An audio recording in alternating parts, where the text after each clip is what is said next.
আমি নাকি স্ক্যামার আর তাদের বাপ নাকি খুবই ভালো। কত মারছে অ্যাডভান্স ট্রেড নিতেছো, এগুলোর স্ক্রিপ্ট আমাদেরকে রেখে দাও। আর ফিউচার সিগন্যাল বা এইগুলো কি বুঝি নাকি আমি আগামাতা? আমি তো জাস্ট এখানে যে সেটা ভাব ধরে সবকিছু বুঝি, কোনো আগামাতা কি বুঝি নাকি?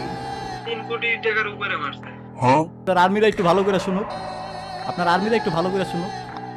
ট্রেড নিতেছো, এগুলোর স্ক্রিপ্ট আমাদেরকে রেখে দাও। আর ফিউচার সিগন্যাল বা এইগুলো কি বুঝি নাকি আমি আগামাতা? আমি তো জাস্ট এখানে যে সেটা ভাব ধরে সবকিছু বুঝি, কোনো আগামাতা কি বুঝি নাকি? ঠিক আছে, আর্মি যারা আর্মি আছে না, কি জানি আর্মি, হ্যাঁ আর্মিদের বলতাছি, তুমি যদি মইরাও যাও ঠিক আছে, তোমার বাপের এই সিক্রেট কিন্তু শেয়ার করো না। আগে যে এলটিসিতে ছিল এটারে একটা অ্যাডমিন এই মাদার চুদে এখানে কাজ করতো। এই মাদার চুদে প্রথম মাসে দিছিলাম ভালো টাকা, এই টাকার পোষে নাই, এজন্য হেও এগুলা রিভিল করতেছে। ব্রাজিলিয়ান তো এইগুলো বুঝে না এই মাদার চুদ এখন এগুলোর সুযোগ নেই। এই মাদার চুদ আমি পটকি মারবো, জায়গা মতো পটকি মারবো। দেখা তোদের আব্বাদের দেখা, আমি গুলো সব নিজেই দেখাবো। মাদার চুদ গুলা তোদেরকে আমি এক্সপোজ করবো, আমাকে বাল্ব মার্কে এক্সপোজ করতে পারবে না, কারণ আমি রাইট আছি। আমার রাইট সাইড থেকে যতক্ষণ আমি রাইট থাকবো ততক্ষণ আমি গলা উঁচিয়ে বলতে পারবো। তোরা কেমনে বলবি? তোদের তো গলা উঁচিয়ে বলার মতো নাই, চান্সেস নাই। এন্ড এই মাদার চুদের নামটা রিভিল করে, এই মাদার চুদের প্ল্যান ছিল, সবচেয়ে বড় প্ল্যান ছিল এই মাদার চুদের রেভিনিউতে রাখা। এই মাদার চুদ আর বেশি লোভী, এত লোভী। এই মাদার চুদের নাম হচ্ছে আর এস তরিকুল। এর যদি কোনো কিছু পাও, হ্যাঁ যদি কোনোদিন তোমাদের সামনে মার্কেটিং করতে আসে কোনো কিছু নিয়ে, আমাকে বলবা যে এই মাদার চুদ মার্কেটিং করতেছে আর এস তরিকুল নামে। তো হে গাইস, আজকে আমাদের সাথে আছেন এখানে আমাদের বাবু আইটি 100K, আর এখানে আছে আর এস তারিকুল। এখানে আর এস তারিকুল ভাই যে আছেন, তিনি আগে অ্যাডভান্সের সাথে কাজ করছেন, আগে অ্যাডভান্স ইনারান্ডারি ট্রেডিং শিখছে। এক কথায় বলা যায় যে ইনি অ্যাডভান্সের মেন্টর। ওকে, তার মানে কি আপনি বলতে চাইতেছেন যে এখানে অ্যাডভান্স গেমিং যে আছে সে ইচ্ছা করে তার অডিয়েন্সকে টাকাটা এভাবে লস দেয়? ইয়েস ভাই, নয়তো সে বলতো কেন? সে এডমিনকে আমার সাথে কাজ করতো, যখন কাজ করতে এডমিন বললে আমার ভুল হবে, কারণ আমার সাথে প্রথম কোলাব করছিল। তারপরে আমার সাথে কোলাব কোনো একটা কারণে সাদিকুল ভাই আর কি ডাক দিয়ে তারকে নিয়ে গেছে নাকি, আমি জানি না অতটা। তারপরে আমি বললাম যে ভাই কেন গেলা এন তেন। তারপরে অনেক 1 মাস পরে সে মেসেজ দিয়েছে, তরিকুল আমার একটা এডমিন লাগবে, এডমিনের দরকার। তখন আমি বললাম যে ভাই আমার তো এডমিন নাই। হ্যাঁ, আমার এডমিন তো সবাই আমাদের মেসেজ সেন্ড করা ব্যস্ত বা আমাদের মেসেজ হ্যান্ডেল করতেছে। আমি কিছুদিন তোমার গ্রুপটা চালাই, তারপরে নতুন একজন এডমিন ডেকে নিও, সমস্যা নাই। তারপরে আমি ওই গ্রুপের দায়িত্বটা নেই কিছুদিন। তারপরে আমি ওই গ্রুপের মেসেজটাও আমার একটা ছোট ভাইরে দিয়ে দেয়, কারণ আমার তো সময় নেই, আমার নিজেরই 2টা গ্রুপ, আমি নিজের গ্রুপ চালাবো না ওর গ্রুপ চালাবো। আচ্ছা আচ্ছা। তো তারপরে আমার ছোট ভাইরে দিয়ে মেসেজে যেহেতু রিপ্লাই দেওয়া হয়েছি, 2টা মানুষ মনে করেন 24 ঘন্টা কিন্তু মেসেজের রিপ্লাইটা দিতে হয়। 2টা মানুষ ওর সাথে ডিল হয়েছে, তোমার 50K, ও দিচ্ছে 35K, ঠিক আছে? 2টা মানুষ ওরা খাটছে কিন্তু, ঠিক আছে। ওরা 2টা মানুষ, কারণ 24 ঘন্টা মেসেজের রিপ্লাই দিতে হলে। আর যারা জানে যে গ্রুপ সম্বন্ধে, গ্রুপে কতটা মেসেজ আসে, এরা বুঝতে পারবে। তো যখন হুম হুম। আমাদেরকে দিছে 35K, তখন আমি একটু ক্ষিপ্ত হয়েছি, কেন তুমি 35K দিবা? তুমি যেহেতু বলছো 50K কথা, তুমি এখানে আরো বেশি দেওয়ার কথা, কারণ তুমি ওদেরকে বলছো মান্থ পুরা ক্যারিয়ারটা তুমি ওদেরকে কাজে রাখবা। বাট তুমি হুট করে তুমি এখান থেকে ওদেরকে ইয়ে করতেছো। তারপর সে বলতেছে থাক, তোমার কাজ পছন্দ হয় না? আমি কইছি আচ্ছা ঠিক আছে। তারপর কিছু এক কথা দুই কথা বাদ যে তারপরে আমি চলে আসছি। তারপর কিছুদিন পরে আর কি বলতেছে যে আমি নাকি তার রেভিনিউর ইয়াটা রিভিল করছি। ওই যে মানে তার পার্সোনাল জিনিস রিভিল করছি। আচ্ছা, সে যদি ভালো কাজই করতো, আমি রিভিল করলে কোনো প্রবলেম হতো তার? না না, এটা তো একদমই স্বাভাবিক ব্যাপার। সে যদি ভালো আর যদি একদম অ্যাকুরেট পদ্ধতিতে যদি অডিয়েন্সের টাকা না মাইরা দিত, তাইলে তো তার উপর যত অ্যালিগেশনই লাগুক না কেন, কোনো সমস্যা হওয়ারই কথা না। কিছু কইতাছে না, পরে কইলো যে ম্যানেজারের লগে বিষয়টা দেখ।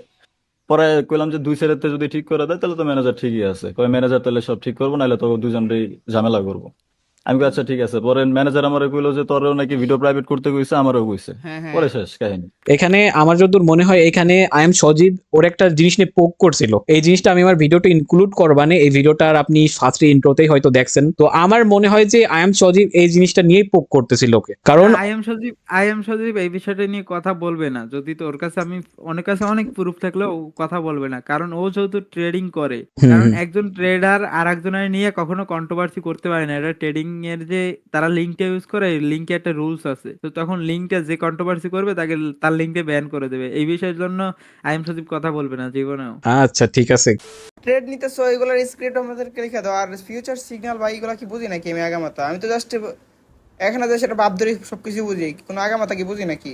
আচ্ছা, এখানে তরিকুল ভাই, আপনি যে ওর সাথে টোটাল কয় দিন বা কয় ইয়ার কাজ করছেন? আমি প্রায় 8 মাস 9 মাসের মতো। তো এটা কি সত্য কথা যে ট্রেডিং ও সম্পূর্ণ আপনার কাছ থেকেই শিখছে? হ্যাঁ ভাই, বেসিক টু অ্যাডভান্স আমার কাছ থেকেই কম বেশি। ওর ফাইন্যান্স অ্যাকাউন্টটা আমার খোলাই দেওয়া, ঠিক আছে। তারপর ট্রেডিং যে অ্যাকাউন্টটা কিভাবে খুলতে হয়, ফিউচার সিগন্যাল কিভাবে ইউজ করতে হয়, এটা আমি বলছি। এখন যদি ও না শিকার যায় ভাই, এটা ওর জীবনে একটা ব্যর্থতা। কারণ ওরে আমি সবকিছু আমি এখানে আনছি ভাই ট্রেডিং এ। নীলা আছে না অ্যাডভান্সের পোলা, হুম নিলয়, হুম হুম। ওরে আমি মেসেজ দিয়েছি প্রমোশনের জন্য, ওদের সাথে ডিল হয়েছে। নীলারে দিতাম 60K, 60,000, আর ওরে দিতাম 1 লাখ, প্রথম আমাদের গ্রুপ যখন প্রমোট করতো। 60,000? তারপরে ও এখানে মেবি 35 কে বলছিলেন না কিছু একটা? না, না, 60,000 দিতাম, 60,000, ও প্রথম দিতাম আচ্ছা আচ্ছা। 35K। তারপরে আবার এতে নীলার হয় না, নীলয় বলতেছে আমি তো কাজ করি, মানে নীলয় মেসেজে রিপ্লাইও দিত, হুম ও হুম। একটু কাজ বেশি করতো। অ্যাডভান্স গেমিং খালি কন্টেন্ট দিয়ে হাইটে যাইতো, এডিটরের টাকা দেওয়া লাগতো। এডিটরও ওদের এডিটরই ছিল, বাট আমাদের টাকা দিয়া লাগতো, ওদেরকে পেড করা লাগতো। ওই যে আহ, ইয়ে আছে না, ইসরাফিল আছে, ওদেরকে টাকা দেওয়া লাগতো। তারপরে যে রিপন আছে, এরা এডিট করে ভয়েস টয়েস, এদেরকেও টাকা দেওয়া লাগতো আমাদের। মানে সোজা কথা এলো, ও পায়ের উপর পাও রেখে খাইছে, সব খাটনি আপনিই করে গেছেন। আচ্ছা, এই কথাটা কি, আচ্ছা আমার মনে আরো একটা প্রশ্ন আছে। এই যে যে আপনি যে বললেন যে পার মান্থে ওরে এখানে অ্যাডভান্স গেমিং, ঠিক আছে, অ্যাডভান্স গেমিং যে আছে পার মান্থ তারে 1 লাখ টাকা স্যালারি দিতেন, আর এখানে নিলয় যে ছিল তার ফার্স্ট স্যালারি মেবি 35 না 45, তারপরে 60 হয়ে গেছিল, ঠিক আছে, ঠিক আছে না একদম? হ্যাঁ, হ্যাঁ, হ্যাঁ, হ্যাঁ, হ্যাঁ। এখানে আমাদের মেইন টপিক হলো এখানে অ্যাডভান্স পোলাপান আর অ্যাডভান্স গেমিং। তো এখানে আমার একটা ধারণা যে অ্যাডভান্স গেমিং এর এত বড় একটা ফ্যান বেস আছে। আমার নিজের পার্সোনালি 1K করতে আমার 1 ইয়ার টাইম লাগছে। আমি তাও আমার ইউটিউব চ্যানেলে এতটা ভালোবাসি, কিন্তু তারপরেও ওর এত হিউজ একটা অডিয়েন্স, 500 কি 600K অডিয়েন্স থাকার পরেও ওইভাবে লিভ নিতেছে। তো আপনি যা বললেন যে ওর একটা মানুষের যদি মান্থলি স্যালারি যদি 1 লাখ হয়, যদি আপনার আন্ডারে কাজ করা অবস্থায়, তো সে যদি নিজে এখন তো ইন্ডিপেন্ডেন্ট, ভাই শোনো, দাঁড়ান দাঁড়ান দাঁড়ান। আমার কথা শোনো। হুম। এখন তো ওর মান্থলি ইনকাম 1 লাখ টাকা না, এখন ওর অনেক বেশি। তারিকুল এটাই ভাই একটু এটাই খুলে আমি বলেন বলতেছি। তো, ওই এখন মানে ওই ট্রেডিং আসার পর থেকে এই পর্যন্ত কয় কোটি টাকা ইনকাম করছে?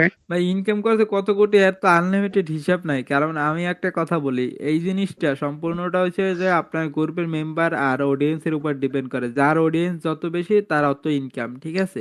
কারণ সে যদি হ্যাঁ। দেখেন তার টেলিগ্রাম গ্রুপে 34,000 প্লাস মেম্বার আছে। 34,000 প্লাস মেম্বার যদি $1 করেও লস করে, $34,000 80% হিসাব করেন তো। হিউজ একটা অ্যামাউন্ট, হিউজ একটা অ্যামাউন্ট। আর ডলারের দাম এইটাই ভাই, প্রত্যেক দিন, আর ডলারের দাম বাংলাদেশে প্রায় প্রত্যেক মাসেই বৃদ্ধি পায়। 126 টাকা করে আচ্ছা, $1 দাম। 120 করে ধরি ডলার, নাকি 130 হয়েছে, কিন্তু 120 করে ধরি। আর তারপরে 120 তারিকুল ভাই, এখানে তারিকুল ভাইয়ের কাছে আমার আরেকটা প্রশ্ন আছে যে তারিকুল ভাই ও যে এত টাকা স্ক্যাম করছে, আপনার কাছে কি প্রুফ আছে? পুরুপ ভাই আমি দেখাইতে পারবো ওর ডিসকার্ডে আনলে। আচ্ছা এতে ঠিক আছে, মানে ওরে যদি আমরা ডিসকর্ডে আনতে পারি, ও তো আসবে না আমি জানি, কারণ এখানে যদি ও ডিসকর্ডে আসতে যায় তাহলে ওর প্যান্ট খুলে পড়ে যাবে, সত্যি কথা এখানে যা। যদি ডলার করেও পাই তাহলে তো এখানে আচ্ছা, 3 আমার কোটি একটা ষাট তোমার ভিডিওর মাধ্যমে আমার তোমার যে অডিয়েন্স আছে, অডিয়েন্সের কাছে একটা কথা আমি বলতে চাই, সোজা কথায় ভাই। সে সবসময় রোস্টিং কমিউনিটি কাঁপাইছে, বা সে রোস্টিং কমিউনিটি দেখছে, সে কি ফেয়ার কে আনফেয়ার, কে ভালোভাবে গেম খেলে, কে হ্যাক লাগায় গেম খেলে, এটা সে জাস্টিফাই করছে। এখন আমাদেরও জাস্টিফাই করার ইয়ে আছে যে সে ফেয়ার ট্রেডিং এ না আনফেয়ার। সো সে যেহেতু সবাইকে ডিসকর্ডে ডাকতো, আমরাও তাকে ডিসকর্ডে আমন্ত্রণ জানাচ্ছি। যদি ভাই তার তো হ্যাডাম থাকে তাহলে ডিসকর্ডে আসতে বলবা।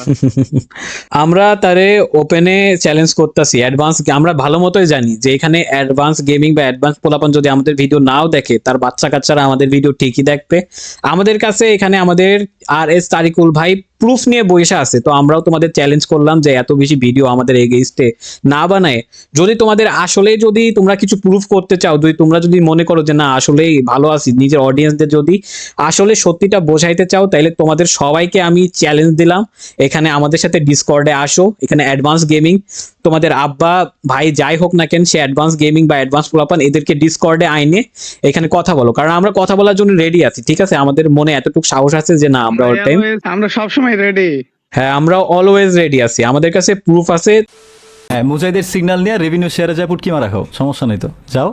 জানো মানুষের পুটকি মেরা খায় যে এত টাকা কামাইছে, এখন কমিটি ছাড়লে ওর কি বাল। मुझे बहुत बहुत बहुत बहुत मजा आएगा बहुत बहुत बहुत मुझे बहुत